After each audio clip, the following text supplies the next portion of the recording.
The chances of predicting a national lottery jackpot are 1 in 14 million. The chances of predicting the winner between Rigondeaux versus Lomachenko are slightly lower, but still astronomical. Okay, that's a slight exaggeration. Rigondeaux versus Lomachenko is undoubtedly a 5,050 fight between two of the greatest boxers in the sport today, with little if anything to separate them. Both are double Olympic gold medalists, so 5,050 sounds fair. Boxing News and Views has asked some boxing writers the predictions for the must-see fight of 2017. Boxing author Chris Henderson. I'm always a boxing fan first and foremost. That's just lucky enough to be able to cover the sport as a journalist, and man am I excited for this fight. This isn't a big PPV extravaganza like some, but it just may be the best fight boxing has seen in a long time. The technical skill these two pugilists bring to the ring here is possibly as good as it gets, and that's no exaggeration. I believe this will come down to which fighter can control the pace more so than anything else. Both guys have exceptional defense, but Lomachenko incorporates a lot more offense into his game plan, whereas Rigondeaux is more of a counterpuncher. The Ukrainian has been able to give most guys trouble through his movement, especially his step move, where he gets himself into position to tee off on his opponent without the fear of facing return fire. Rigondeaux, however, is exceptional at finding his opponent's rhythm and timing them to land crushing counters, and I expect him to do so here.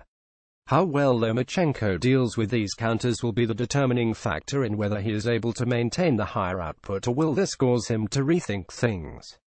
I believe he does overcome a couple of good counters by the Cuban and pull out an unanimous decision victory on December 9th. Adam Gent. I think it will be a very close fight, but one where the scorecards go quite wide to Loma, which will cause some grumbles, simply due to winning lots of rounds by a very small margin.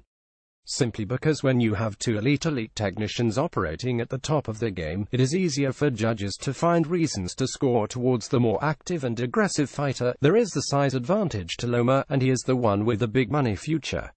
Unlike other fights, I think this one will be one where you can watch it back in slow motion later, concentrating on individual aspects, and you see something new each time.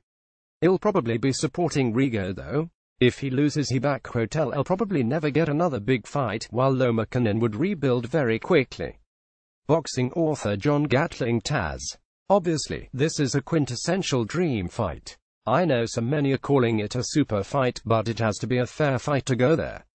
It's like an upgraded Neo against a retro Agent Smith. Still very intriguing, fascinating even, but I think it goes from compelling to savage after 5 or 6 rounds.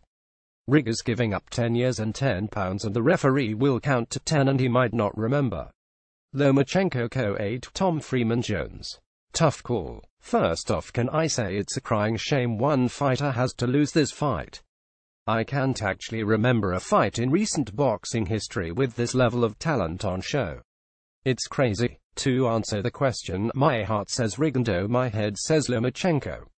Everything in between says I hope it's a draw. A fight this good should be a trilogy. Related.